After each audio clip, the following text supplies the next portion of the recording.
मैं ज़ैनब इम्तियाज़। उम्मीद है कि आप सब खैरियत से होंगे। अल्लाह ताला ने ज़कात मुसलमानों पर फ़र्ज़ की है। 2-3 सवाल, कुछ इस तरह के सवाल मेरे पास आए हैं, तो आप मेरी बात पूरी सुनना, पूरी वीडियो सुनना ध्यान से। अच्छा, बाज़ ख़वातीन कहती हैं कि हमारे पास ज़कात कैसे दें कि हमारे पास तो इतना माल ही नहीं, जबकि उनके पास सोना भी होता है, उनके पास चांदी भी होती है।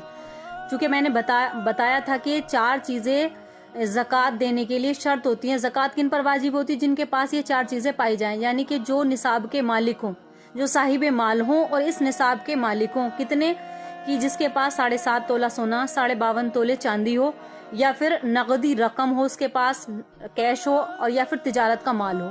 अगर इन दोनों में से कुछ नहीं है, यानी कि तिजारत भी कुछ नहीं है और उनके पास कैश अमाउंट भी कुछ नहीं है, तो उसके बाद अब सोने चांदी को देखा जाएगा।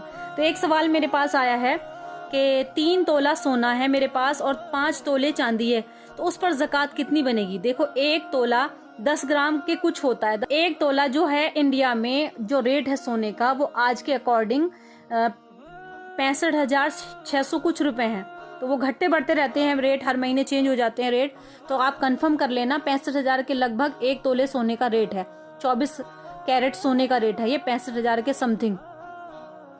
तो अब जब 3 तोले अगर हम उसको इससे मल्टीप्लाई करेंगे, 3 तोला और 5 तोले सब मिलाएंगे, 5 तोले चांदी बताया और 3 तोले सोना, तो जब हम इसको मिलाएंगे तो ये तकरीबन इनका जो अमाउंट बनेगा वो 1 लाख, 1.25 लाख के करीब करीब बनेगा। तो 1.25 लाख के करीब करीब बनेगा, तो जाहिर सी बात है उसके ऊपर, यानी कि 3 तोला सोना और 5 तोले चांदी दोनों मिलाकर जब अगर ज़कात का निसाब देखें तो ये 1 लाख पर 2,500 है। तो ये 2.25 लाख रुपए इनके बन रहे हैं, जिसमें तकरीबन 4,000 5,000 से कुछ कम रुपए इनके ज़कात के निकलेंगे।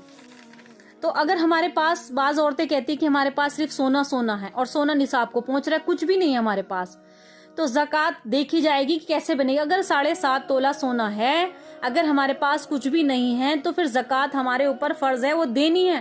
क्योंकि हम लोग दुनिया के हुकूक को तो समझते हैं, दुनिया वालों के, कि उसका कर्ज देना, उसका कर्ज देना, लेकिन कभी अल्लाह के कर्ज देने की बात सोची हमने कि अल्लाह भी हमसे कर्ज मांगता है? और पहली बात तो अल्लाह को किसी के कर्ज की जरूरत नहीं है। अल्लाहु गनी व अंतुमुल फुकरा, की अल्लाह गनी है और हम सब फकीर हैं। तो अल्लाह को तो किसी चीज की जरूरत नहीं है, लेकिन अल्लाह ने बंदों के ऊपर जो हुकूक रखे हैं, जो अहकाम रखे हैं, जिससे हमारे जरिए से दूसरे को फायदा पहुंचे। तो और ये तो पहला सवाल था। तो बाज़ औरतें कहती हैं हमारे पास कुछ भी नहीं है इतना, लेकिन निसाब को अगर सोना चांदी बैठ रहे हैं, तो आप गौर करिए, अगर हमारे पास कुछ भी अमाउंट नहीं है, कोई कैश भी नहीं है, तो एक अगर सोने की अंगूठी भी हमने दे दी तो ज़कात तो उससे भी अदा हो जाएगी, अगर हमारे पास कोई कर्ज वगैरह नहीं है। अगर कर्ज होगा तो उसका दूसरा मसला होगा। अब किसी ने सवाल किया है, दूसरा सवाल है कि 5 तोला 5 ग्राम मेरे पास सोना है और 250 ग्राम यानी कि 1 पाव चांदी है, तो इन दोनों को मिलाकर क्या हमारे ऊपर ज़कात देनी होगी? हमारे ऊपर ज़कात फ़र्ज होगी, और हमारे ऊपर 50,000 का कर्ज भी है। तो देखो, कर्ज वालों के लिए थोड़ा मसला अलग है, और हमारे वो जिन्होंने सवाल किया है वो ये कहते हैं कि हमारे पास और कुछ अमाउंट भी नहीं है जमा, कुछ कैश वगैरह भी नहीं है। तो देखो, 5 तोला 5 ग्राम सोना, तो अच्छी खासी इसकी रकम बैठती है, और 250 ग्राम चांदी, जो आज के रेट के अकॉर्डिंग है, जो समथिंग जो बैठेगा, 5 तोला 5 ग्राम सोना जो है ये तकरीबन 3,60,000 के करीब करीब बैठेगा समथिंग, और जो चांदी होगी वो तकरीबन 19-20 हजार के लगभग बैठेगी। तो इन दोनों को मिलाया जाएगा तो 3,80,000 के करीब रकम होगी। और 50,000 जो हमारे ऊपर, जिसने बताया कि 50,000 हमारे ऊपर कर्ज है, तो वो जो जिसके ऊपर जितना कर्ज होता है तो वो उतना उसमें से माइनस कर दिया जाएगा। यानी कि अगर हमारे पास सोने चांदी को मिलाकर हमारे ऊपर ज़कात की रकम का निसाब बैठ रहा है, यानी कि हमें ज़कात हमारे ऊपर बन रही है, तो अब हम क्या करेंगे? तो अब हम इन 50,000 को या 1 लाख जो भी हमारे ऊपर जो कर्ज है, तो पहले कर्ज देखेंगे। अगर कर्ज वाले हमें कुछ नहीं कह रहे और हमारे ऊपर उन्होंने हमें मोहलत दे रखी है, तो अपनी ज़कात अदा करें। लेकिन कर्ज हमारे ऊपर इतना ज्यादा है कि ज़कात की अमाउंट, जितनी हमारे ऊपर रकम है, जितनी अगर सोने चांदी को मिलाकर देखी जाए, तो हमारे पास इतनी रकम बैठ रही जितना कर्ज है। मान लो किसी के पास सोने चांदी की रकम सोने चांदी को जोड़ा जाए तो उसकी रकम बैठती है 2 लाख या 2.5 लाख, और कर्ज भी हमारे पास 2-2.5 लाख है। तो वो फिर माइनस कर दिया जाएगा। जब माइनस करेंगे तो कुछ नहीं बचेगा। तो अगर किसी के ऊपर कर्ज इतना है जितने की उसके पास जमा पूंजी जो भी रखी हुई है, तो फिर उसके ऊपर ज़कात माफ हो जाएगी, ज़कात नहीं देगा। लेकिन अगर किसी के पास इतना है, जैसे मैंने बताया कि 5 तोला 5 ग्राम सोना है और 250 ग्राम चांदी है और 50,000 इनके ऊपर कर्ज है, तो अब हम क्या करेंगे, दोनों को जोड़ेंगे। तो दोनों को जोड़ने के बाद 3,60,000 के समथिंग पैसे बनेंगे और जो चांदी होगी वो 19 या 20,000 के लगभग बनेगी। तो सब मिलाकर जो टोटल अमाउंट बनता है, यानी कि हमारी ज़कात 7-8 हजार के करीब ज़कात बन रही है। और हमारा कर्ज कितना है, 50,000। 50,000 को उससे हम माइनस कर देंगे। जब हम माइनस करेंगे तो 3-3.5 लाख रुपए अभी भी हमारे पास इसके समथिंग मतलब करीब करीब बच रहे हैं। अब उसमें से हम ज़कात अदा करेंगे। अब सवाल ये होता है कि अब ज़कात अदा कैसे करें, हमारे पास तो कुछ भी नहीं है। तो मैंने बताया कि जैसे बाज़ ख़वातीन कहती है कि हमारे पास कुछ भी नहीं है, लेकिन जब अल्लाह ने हमें इतना दे रखा है तो हम चाहें तो एक सोने की चीज़ बेच कर भी अपनी ज़कात अदा कर सकते हैं।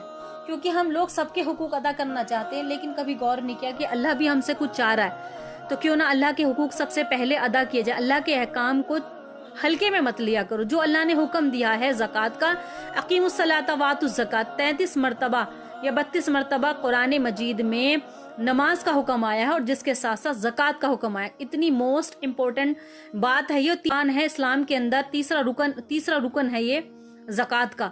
जिस तरह से नमाज बहुत मोस्ट है हमारे लिए, इस्लाम में नमाज की बहुत अहमियत है और इसी तरीके से नमाज के कितने फजाइल हैं, इसी तरीके से ज़कात के भी हैं। तो जिनके ऊपर कर्ज होता है तो पहले कर्ज की रकम देखी जाएगी। अगर वो निसाब के मालिक है तो कर्ज को उसमें से माइनस कर दिया जाएगा। फिर उनकी ज़कात, अगर पैसे बच रहे हैं इतने तो ज़कात दी जाएगी। अगर इतने पैसे नहीं बैठते तो फिर ज़कात उनके ऊपर बनी नहीं रही। तो अगर किसी के पास 2 तोले 3 तोले 4 तोले सोना है और कुछ चांदी मिला ली और उसकी रकम जो निसाब है उससे अगर हो जाती है अब हमको देनी, तो हम देखेंगे कि अब ज़कात कैसे निकालें। और दूसरी बात मेरा कहना यह है कि अपने आसपास में जो भी मुफ्ती अकराम हैं, जो आप जिनसे मसले पता करते हैं, तो कोशिश ये करें एक बार उनसे मसला मालूम कर लें। मुझे मेरे अल्लाह ने जितना मुझे इल्म दिया है तो मैंने उतना बताने की कोशिश की है कि उम्मीद है कि बात अच्छे से समझ में आ गई होगी। क्योंकि देखो ज़कात का मसला है और रकम की बात है, तो कोशिश ये करना कि अपने आसपास में करीब में अगर कोई हो तो उनसे मशवरा करना। अगर कोई नहीं है तो फिर मैंने जो वीडियो ये बना दी है तो उसको सुनना अच्छी तरीके से, पूरी तरीके से सुनना।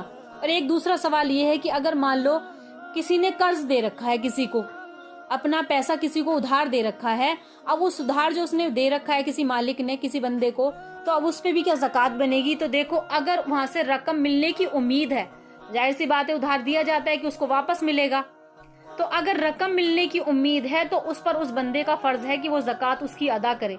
और अगर उम्मीद खत्म हो चुकी है कि वो बंदा देगा ही नहीं है और मेरे पास इतनी गुंजाइश भी नहीं कि मैं कहाँ से ज़कात दूं, तो फिर क्या है कि यानी कि ज़कात ना दे। और अगर इतने निसाब के मालिक हैं हम, अल्लाह ने हमें बहुत कुछ दे रखा है माल, तो हम सबसे पहले उसकी भी ज़कात बनेगी, उसकी ज़कात अदा करें। उम्मीद है कि ये बात सब समझ में आ गई होगी। तो जो भी जहाँ से सुन रहे हैं तो मैं चाहती हूँ कि वो कमेंट करके बताएं कि आप कहाँ से सुन रहे हैं, क्योंकि हर जगह का सोने चांदी का रेट अलग होता है। मैंने इंडिया के अकॉर्डिंग बताया है। अस्सलामु अलैकुम वरहमतुल्लाहि वबरकातुहू।